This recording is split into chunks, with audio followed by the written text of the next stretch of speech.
Hello viewers, আসসালামু আলাইকুম। ধন্যবাদ সবাইকে আমাদের ভিডিওটি ওপেন করার জন্য। টেকনিক ইজি এডুকেশনের পক্ষ থেকে সবাইকে স্বাগত জানাচ্ছি। আমি আহমেদ সোহাগ। আমরা ধারাবাহিকভাবে আলোচনা করছিলাম সন্ধি নিয়ে। আজকে আমরা আলোচনা করব সংস্কৃত ব্যঞ্জন সন্ধি নিয়ে। ব্যঞ্জন সন্ধি নিয়ে আলোচনা করার আগে আমরা প্রথমেই ইতিমধ্যে জেনে গিয়েছি ব্যঞ্জন সন্ধি কাকে বলে। আমরা ব্যঞ্জন সন্ধির বিচ্ছেদে যাব।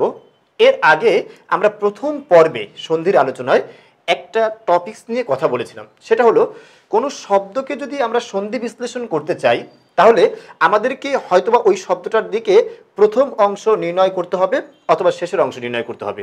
অর্থাৎ শব্দটা কিন্তু আমি খেয়াল করি, হয় প্রথম অংশ বুঝতে পারবো অথবা শেষের অংশ বুঝতে পারবো। যদি প্রথম অংশ বুঝতে পারি তাহলে আমাকে মনে রাখতে হবে এর ইমিডিয়েট পরে যে বর্ণটা আছে সেখানে সন্ধি হবে। বাট যদি আমি পরের অংশটা বুঝতে পারি তাহলে মনে রাখতে হবে এর ইমিডিয়েট আগে যে বর্ণটা আছে সেই স্থানে সন্ধি হবে। একটু খেয়াল করুন, একটা উদাহরণ দিলে সবাই একটু ভালো বুঝে আসবে। আমি একটা শব্দ লিখলাম বাগদান। এবার একটু খেয়াল করুন, এখানে সন্ধি হয়েছে কিন্তু, এবং আমরা বুঝতে পারতেছি স্পষ্ট দুটো শব্দ এখানে যুক্ত হয়েছে। একটা অংশ আছে দান, আরেকটা আছে বাঘ। এবার বলুন তো, বাঘ শব্দের কি বাংলায় কোনো অর্থ আছে? নাই। কিন্তু দান শব্দের কিন্তু বাংলায় অর্থ আছে। তাহলে আমরা এই শেষের অংশ যেটা আছে সেই অংশটার স্পষ্ট অর্থ পেয়েছি। যদি শেষের অংশের অর্থ পাই তাহলে আমি বলেছিলাম কি তার ইমিডিয়েট পূর্বের বর্ণে। তাহলে দান যে আছে, দান এর ইমিডিয়েট পূর্বে কোন বর্ণ আছে? গ আছে। সুতরাং সন্ধিটা কোথায় হবে? গয়ে হবে। এই জিনিসটা আমাদেরকে অবশ্যই সন্ধি বিচ্ছেদ করার জন্য অবশ্যই মাথায় রাখতে হবে। কেননা ইদানিং যত কম্পিটিটিভ এক্সামগুলো আছে এবং বোর্ড এক্সামগুলো আছে এখানে সন্ধির কোনো রুলস আসে না, অথবা একটা শব্দের বিচ্ছেদ দিয়ে সন্ধি বানাতে বলে না, বরঞ্চ একটা শব্দ দিয়ে ওই শব্দটার সঠিক বিশ্লেষণ চেয়ে থাকে বেশিরভাগ সময়। আমরা আজকে ব্যঞ্জন সন্ধিটা ওই ওয়েতেই শিখবো যেখানে একটা শব্দকে আমরা বিশ্লেষণ করতে পারি। এক নাম্বার রুলসে যদি আমরা যাই তাহলে আমাদের ফার্স্ট যে রুলসটা, সেখানে আমরা ব্যঞ্জন সন্ধি যখন পড়েছিলাম, ব্যঞ্জন ধ্বনি যখন পড়েছিলাম, ব্যঞ্জন ধ্বনি তখন একটা ছক করে পড়েছিলাম বর্গীয় 25টি ধ্বনিকে। সেই 25টি ধ্বনির মধ্যে তৃতীয় সারির যে বর্ণগুলো আছে, তৃতীয় সারির বর্ণগুলো কি? গ, জ, ড, দ, ব। এই বর্গীয় তৃতীয় সারির বর্ণ যেগুলো আছে সেগুলোতে যদি সন্ধি হয় তাহলে সেটা বর্গীয় প্রথম সারি। এবার বলুন তো প্রথম সারিটা কি? ক, চ, ট, ত আর কি প। এবার একটু খেয়াল করুন, বলছি কি রুলসটা বলেছি বর্গীয় তৃতীয় বর্ণে সন্ধি হলে সেটা প্রথম বর্ণ দ্বারা পরিবর্তন হবে। কার দ্বারা? প্রথম বর্ণ দ্বারা পরিবর্তন হবে। এবার আমরা যদি উদাহরণে যাই তাহলে বিষয়টা সবার খুবই ইজিলি বুঝে আসবে। যেমন দেখুন, আমি একটা শব্দ লিখলাম, এখানে লিখলাম দিগন্ত। এবার একটু খেয়াল করুন তো, দিগন্ত শব্দটা যে আছে এটা যদি আমরা বিশ্লেষণ করতে যাই তাহলে আমরা কিন্তু হয়তো আগের একটা অংশ বুঝতে পারবো অথবা পরের অংশটা বুঝতে পারবো। আগের অংশ কি আছে? দিগ অন্ত, দিগ অন্ত। এবার বলুন দিগ, গ দিয়ে দিগ, ক না কিন্তু, গ দিয়ে দিগ, এর কোনো অর্থ কি বাংলায় আসতে আসলে স্পষ্ট না। আর এখান থেকে কিন্তু অটাকে আমরা আলটিমেটলি আলাদা করে ফেলছি, কারণ অন্ত উচ্চারণের সময়। সুতরাং ওই দিগের আর বাংলা আর কি থাকতেছে না, হসন্তযুক্ত দিগের আর অর্থ থাকতেছে না। তাহলে অর্থ আসতেছে কার? অন্তের। তাহলে পরবর্তী অংশের অর্থ আছে। সুতরাং এর ইমিডিয়েট আগে যে বর্ণটা আছে, অন্ত এর ইমিডিয়েট আগে কি আছে? গ। সুতরাং সন্ধিটা কোথায় হবে? গয়ে। আর আমি বলেছিলাম বর্গীয় 3 নাম্বার বর্ণে যদি সন্ধি হয়, দেখুন তো গ বর্গীয় 3 নাম্বার বর্ণ কিনা? অবশ্যই। তাহলে সেটা পরিবর্তন হবে কার দ্বারা? প্রথম বর্ণ দ্বারা পরিবর্তন হবে। বর্গীয় তৃতীয় বর্ণ কার দ্বারা পরিবর্তন হবে? প্রথম বর্ণ। তাহলে একটু খেয়াল করুন, গয়ের জায়গায় আমি শুধু প্রথম বর্ণ যেটা আছে সেটা লাগিয়ে দিলাম, আর বাকি ওই সাইডে কি পেয়েছি? অন্ত। দিক যোগ অন্ত সমান সমান কি? দিগন্ত। আমরা কিন্তু অনেকেই জানি যে দিক যোগ অন্ত সমান সমান কি? দিগন্ত, কিন্তু সঠিক বিশ্লেষণটা কি? এইভাবে তৃতীয় বর্ণ প্রথম বর্ণ দ্বারা পরিবর্তন হয়। আরেকটা শব্দ খেয়াল করুন, আমরা শব্দ বললাম বাগধারা। এই যে বাগধারা শব্দটা যে আছে এই শব্দটাকে আমরা হয়তো আগের অংশটা না বুঝতে পারলে পরের অংশটা বুঝতে পারছি, এটা কিন্তু ধারা। ধারা শব্দের ইমিডিয়েট আগে কে আছে? গ। সুতরাং সন্ধিটা কোথায় হবে? গয়ে হবে। তাহলে গ কয় নাম্বার বর্ণ? তৃতীয় বর্ণ। সেটা পরিবর্তন হবে কার দ্বারা? প্রথম বর্ণ দ্বারা পরিবর্তন। প্রথম বর্ণ কি আছে? ক। তাহলে কি হবে? বাগ যোগ ধারা সমান সমান বাগধারা। আশা করি বিষয়টা বুঝে আসছে। ঠিক একই রকম ভাবে হতে পারে নিযন্ত একটা শব্দ আছে, নিযন্ত, একটা ধাতুর নাম আছে, ক্রিয়ার নাম নিযন্ত ক্রিয়া, প্রযোগ ক্রিয়ার অপর নাম নিযন্ত ক্রিয়া। এবারে হলো নিযন্ত, এর শেষে কি আছে? অন্ত আছে, আর ইমিডিয়েট আগে কি আছে? জ। সুতরাং সন্ধিটা হবে কোথায়? এই জয়ে। আর জ যদি তৃতীয় নাম্বার বর্ণ হয় তাহলে সেই বর্ণের প্রথম বর্ণ কোনটা? সেই বর্গের প্রথম বর্ণ হলো চ, তাহলে কি হবে? নিজ যোগ অন্ত সমান সমান কি? নিযন্ত। আবার একই রকম আরেকটা উদাহরণ হতে পারে সুবন্ত। এবার একটু খেয়াল করুন তো, এখানেও অন্ত শব্দটা স্পষ্ট, মানে পরের অংশে স্পষ্ট, তাহলে ইমিডিয়েট আগের বর্ণে সন্ধি হবে। সেটা কে? গ। ব। এই ব যে আছে, ব বর্গের কয় নাম্বার বর্ণ বলেছিলাম? 3 নং বর্ণ। সুতরাং এটা পরিবর্তন হবে কার দ্বারা? প্রথম বর্ণ দ্বারা। প্রথম বর্ণ কি? ব যেই বর্গে আছে প, সুতরাং এটা প দ্বারা পরিবর্তন হবে। তাহলে কি হবে? সুপ যোগ অন্ত। এইভাবে আমরা এই প্রথম রুলস অনুযায়ী সন্ধির বিচ্ছেদটা করতে পারি। 2 নম্বর আমরা যেটা দেখব সেটা হলো, আমরা অনেক সময় দেখি কিছু ধ্বনি আছে যেগুলো যুক্ত হয়ে আসে, কিছু ধ্বনি যুক্ত হয়ে আসে। আমি এইরকম আসে, আসে চ চ চ ছ জ জ জ ঝ। আবার এরকমও আসতে পারে, হ্যাঁ, ল ল, আবার আসতে পারে ড ড, এরকম যুক্ত হয়ে আসতে পারে। এই যে ধ্বনিগুলো যে আছে, এই ধ্বনিগুলোতে আমরা দেখি দুটো বর্ণ যুক্ত হয়ে আসছে। তাহলে আমি যদি আপনাকে জিজ্ঞেস করি এখানে প্রথম বর্ণটা কি, তাহলে সেটা হবে কি? ড। দ্বিতীয় বর্ণটা কি? ড। এখানে প্রথম বর্ণটা কি? চ। দ্বিতীয় বর্ণটি জ। আবার এখানে প্রথম বর্ণ কি? জ। দ্বিতীয় বর্ণটা কি? ঝ। এরকম ভাবে দুটো বর্ণ এখানে কি হয়ে আসছে? যুক্ত হয়ে আসছে। যদি এরকম ভাবে একটা বর্ণের সাথে আরেকটা বর্ণ এইগুলো যুক্ত হয়ে আসে, তাহলে সেক্ষেত্রে একটা রুলস আমাকে ফলো করতে হবে। সেটা কি? প্রথম বর্ণটি ত বা দ দ্বারা পরিবর্তন হবে। ত হসন্ত দ হসন্ত দ্বারা পরিবর্তন হবে। একটু খেয়াল করতে হবে বিষয়টা। কোনটা? প্রথম বর্ণটি। দ্বিতীয় বর্ণ কিন্তু কোনো পরিবর্তন হবে না, শুধু পরিবর্তন হবে কে? প্রথম বর্ণ। আমরা উদাহরণ যাই, তাহলে সবার বুঝতে সুবিধা হবে। আমি একটা শব্দ লিখলাম উচ্চারণ। এবার একটু খেয়াল করুন তো, উচ্চারণ শব্দের মধ্যে এখানে যে কটা যুক্ত বর্ণ দেখিয়েছি তার মধ্যে কোনটি আছে কিনা? অবশ্যই আছে। সেটা কি? চ এর সাথে চ যুক্ত হয়েছে। যদি চ এর সাথে চ যুক্ত হয় তাহলে পরিবর্তন হবে কোনটা যেন বলেছিলাম? প্রথম চটি। প্রথম চটি পরিবর্তন হয়ে কি হবে? ত বা দ দ্বারা পরিবর্তন হবে। আমাদেরকে মনে রাখতে হবে এখানে কিন্তু 95% জায়গাতেই ত দ্বারা পরিবর্তন হবে, খুব কম দ দ্বারা পরিবর্তন হবে, যদি অর্থের মিল না হয়। এটা মনে রাখতে হবে। তাহলে সেই চটা কি হয়ে যাবে? ত। আর আমরা জানি ত হসন্ত ইকুয়াল টু খণ্ডত। তাহলে আমরা ওই ত হসন্ত দিতে পারি, আবার খণ্ডত দিতে পারি। উত যোগ চারণ সমান সমান কি? উচ্চারণ। ঠিক একই রকম আরেকটা শব্দ হতে পারে উজ্জ্বল। এবার একটু খেয়াল করুন তো, উজ্জ্বল শব্দটা যে আছে এর মধ্যে এখানকার কোন যুক্ত বর্ণটি আছে? জ এবং জ যুক্ত বর্ণটি আছে।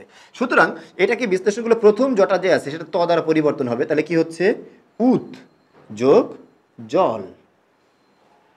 আশা করি বিষয়টি বুঝে আসছে। এরকম ভাবে আমরা আরো কিছু উদাহরণ দেখতে পারি, যেমন কুজ্ঝ টিকা একটা শব্দ আছে, কুজ্ঝ টিকা। এই শব্দটাকে যদি আমরা বিশ্লেষণ করি তাহলে এখানে কিন্তু আমরা দেখতে পাই এইরকম জ আর ঝ যুক্ত আছে, আর জ আর ঝ এখানে আছে যেহেতু, সুতরাং এই জ যে আছে এই জটা কি হয়ে যায়? প্রথম জটা, প্রথম জটা কি হয়ে যাবে? ঝ না জ। জটা ত দ্বারা পরিবর্তন হবে। তাহলে কি হবে? কুত যোগ ঝটিকা। ঠিক একই রকম হতে পারে উল্লাস একটি শব্দ। এই উল্লাস শব্দটি যে আছে এর মধ্যে ল দুটো আছে, আর ল দুটো ল এখানে ব্যবহৃত হয়েছে। সুতরাং এই প্রথম লটি কি হবে? ত বা দ দ্বারা পরিবর্তন হবে। যদি প্রথম লটি ত বা দ দ্বারা পরিবর্তন হয় তাহলে প্রথম লটির পরিবর্তে আমি লিখলাম ত, আর বাকি আছে কি? এবার লাস সমান সমান কি? উল্লাস, উল্লেখ, উল্লেখিত। তারপরে কি? উড্ডয়ন, উড্ডীন। এই সমস্ত শব্দগুলো এইভাবে আমাদেরকে কি করতে হবে? বিশ্লেষণ করতে হবে। আমরা 3 নাম্বার একটু খেয়াল করব, একটু এদিকে। অনেক সময় আমরা সাধারণত আমরা দেখি এরকম ড ড জ জ যুক্ত হয়েছে, কিন্তু যদি এরকম ভাবে যুক্ত হয়, দয়ের সাথে ধ যুক্ত হয়, সেক্ষেত্রে আমরা কি করব? এক্ষেত্রে প্রথমটা সেই আগের মতোই পরিবর্তন হবে। প্রথম বর্ণটি হসন্ত বা দ দ্বারা পরিবর্তন। কিন্তু আগের যে ইয়েটা আছে, উদাহরণ রুলসটা আছে, সেখানে কিন্তু দ্বিতীয় বর্ণগুলো পরিবর্তন হয়নি, বাট এখানে দ্বিতীয় বর্ণটাও পরিবর্তন হবে। দ্বিতীয় বর্ণটি হ দ্বারা পরিবর্তন। তাহলে আমরা এবার উদাহরণ দিতে পারি, তাহলে সবার বুঝতে সুবিধা হবে।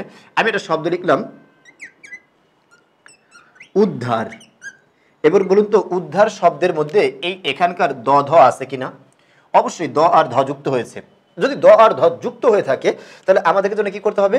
প্রথমটা পরিবর্তন করতে হবে। কার দ্বারা? ত দ্বারা। তাহলে প্রথমটা আমরা ত দ্বারা পরিবর্তন করলাম উত, আর বাকি আছে কি? ধ। দ্বিতীয় বর্ণ কিন্তু পরিবর্তন হবে কার দ্বারা? হ দ্বারা। তাহলে দ্বিতীয় বর্ণকে ধার যে আছে, ধয়ের স্থানে হ দিলে কি হয়? হার। উদ্যোগ হার সমান সমান উদ্ধার। আবার একটা শব্দ লিখতে পারি তদ্ধিত। এটা পরীক্ষায় প্রায়ই আসে এই শব্দটা, তদ্ধিত। একটু খেয়াল করুন তো, তদ্ধিত শব্দের মধ্যে কিন্তু একটা দ আর একটা ধ যুক্ত হয়েছে। প্রথমটা পরিবর্তন হবে ত দ্বারা, তাহলে কি হবে? তদ। আর ধ পরিবর্তন হবে কার দ্বারা? হ দ্বারা, তাহলে কি হবে? হিত। তৎ যোগ হিত সমান সমান কি? তদ্ধিত। এই হলো 3 নাম্বার রুলসটা গেল। 4 নাম্বার রুলসটা আমরা এদিকে দেখি। 4 নাম্বার আমরা দেখব এখানে দ আর ধ যুক্ত হয়েছিল, কিন্তু 4 নাম্বার আমরা দেখব যদি চয়ের সাথে ছ যুক্ত হয়, বাট এর সাথে যদি বফলা থাকে। কি থাকে? বফলা। তাহলে সেই প্রথম রুলস অনুযায়ী এখানকার প্রথম বর্ণটি ত বা দ দ্বারা হবে। প্রথম বর্ণ ত বা দ দ্বারা পরিবর্তন, আর দ্বিতীয় বর্ণ স হবে, তালব্য স। এটা একটু মাথায় রাখতে হবে, ইম্পর্টেন্ট খুবই, রুলসটা প্রায় আসে। যা বলছিলাম, যদি চ ছয়ের সাথে এরকম বফলা যুক্ত হয়, এখানে কিন্তু চ ছ শুধু যুক্ত হয়েছে, বফলা যুক্ত হয়নি, কিন্তু এখানে বফলা যুক্ত হয়েছে। যদি বফলা যুক্ত হয় সেক্ষেত্রে কিন্তু আমাদেরকে অবশ্যই মাথায় রাখতে হবে শেষের ছটা যে আছে সেই ছ পরিবর্তন হবে, তবে সেটা পরিবর্তন হয়ে তালব্য স হবে। যেমন দেখুন, আমরা একটা উদাহরণ দেখলে সহজেই বুঝবো। আমি একটা শব্দ লিখলাম উচ্ছ্বাস। এই শব্দটা যে আছে, এই শব্দের মধ্যে চ আছে, স আছে, বাট ছয়ের সাথে কি আছে? বফলা আছে। সুতরাং চটা সেই প্রথম রুলস অনুযায়ী ত হবে। তাহলে এটাকে ত বানিয়ে দিলাম উত, আর ছটা কি হবে যেন বলেছিলাম? স। বফলাটা থেকে যাবে, তাহলে কি হচ্ছে? উত যোগ শ্বাস সমান সমান উচ্ছ্বাস। ঠিক একই রকম ভাবে হতে পারে উচ্ছৃঙ্খল। একটা শব্দ আছে বাংলায়, উচ্ শৃঙ্খল। এই যে শব্দটা যে আছে, এখানে ছ স আছে এবং কি আছে? রিকার আছে। সুতরাং এখানেও কিন্তু এই তটা কি হবে? প্রথম চটা ত হবে, পরেরটা যে আছে সেটা তালব্য দ্বারা পরিবর্তন হবে, শৃঙ্খল। আমরা এখানে ও দিলেও পারি, অনুস্বর দিলেও হবে, কোনো সমস্যা নেই ক্ষেত্রে। তারপরে আমরা 5 নম্বরে আরেকটা বিষয় দেখব। 5 নম্বরে যেটা দেখব সেটা হলো, আমরা এখানে যা দেখেছিলাম এটার সাথে একটু সাংঘর্ষিক কিছু কথা আছে। যেমন দেখুন, এখানে আমরা একটা উদাহরণ দেখেছিলাম চ ছ। এই চ ছ যে আছে এখানে যুক্ত হওয়ার ফলে, চ ছ এটা যুক্ত হওয়ার ফলে এখানে প্রথম চটা কি হয়েছে? ত বা দ দ্বারা পরিবর্তন হবে, আর দ্বিতীয়টা কি হয়েছে? ছ হয়েছে।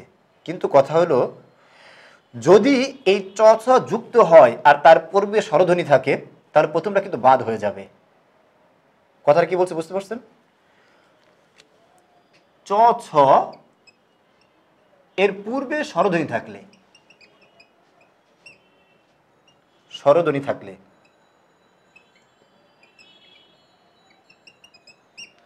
প্রথমটি বাদ। কোনটা বাদ? চ বাদ হয়ে যাবে, প্রথমটি বাদ। খেয়াল করুন। এবার আমি একটা শব্দ লিখলাম এখানে, এদিকে একটু উদাহরণটা দেখুন। আমি বললাম প্রতিচ্ছবি। এবার একটু খেয়াল করতে হবে, প্রতিচ্ছবি যে শব্দটা আছে, এই শব্দের মধ্যে কিন্তু চ আর ছ যুক্ত হয়েছে, কিন্তু কথা হলো এখানে চ আর ছ যুক্ত হওয়া সত্ত্বেও তার পূর্বে কি আছে? প্রতি। এই যে ই যে আছে, ই একটা স্বরধ্বনি আছে। ই স্বরধ্বনি থাকার কারণে এই চটা যে আছে, চ পরিবর্তন হয়ে কিন্তু ত হবে না। এটা এই রুলস অনুযায়ী এটা হওয়ার কথা ছিল প্রতিচ্ছবি, কিন্তু সেটা না হয়ে এখানে এই চটা কি হয়ে যাবে? লোপ যাবে। চ যদি লোপ যায় তাহলে কি হয়? প্রতি যোগ ছবি। ঠিক একই রকম হতে পারে প্রতিচ্ছায়া, প্রচ্ছদ, প্রযোগ ছদ, আবার কি প্রচ্ছেদ, প্রযোগ ছেদ। এখানে অসংখ্য উদাহরণ আছে, এখান থেকে প্রায় আসে। তবে আমরা এই দুটোর মধ্যে কনফিউশন করে ফেলি, এরকম কনফিউজড হওয়া যাবে না আমাদের। তাহলে আমাদেরকে মাথায় রাখতে হবে যে জিনিসটা, এই দুটোকে নির্ণয় করার জন্য একটু খেয়াল করুন, তাহলে সবার বুঝতে সুবিধা হবে দুটো। আমি এখান থেকে একটা উদাহরণ এই দিকে দেখিয়ে দিই, তাহলে আমরা ইজিলি বুঝবো। আমি একটা শব্দ লিখলাম উচ্ছেদ। এবার একটু খেয়াল করুন তো, এই উচ্ছেদ শব্দটা যে আছে, উচ্ছেদ শব্দের মধ্যেও কিন্তু আপনার কি আছে, চ আর ছ যুক্ত আছে, চ আর ছ যুক্ত আছে। কিন্তু চ আর ছ যুক্ত থাকা সত্ত্বেও এখানে চটা কিন্তু লোপ হবে না। এই চটা প্রথম বর্ণের সাথে খণ্ড ত হিসেবে হবে উৎ যোগ ছেদ সমান সমান কি উচ্ছেদ। তাইলে আমরা এই প্রথম 5টা রুলস যে আছে, সেই 5টা রুলসের মধ্যে বিশেষ করে কনফিউজিং যে রুলসগুলো আছে সেগুলো নিয়ে আলোচনা করলাম। ধন্যবাদ সবাইকে, আসসালামু আলাইকুম।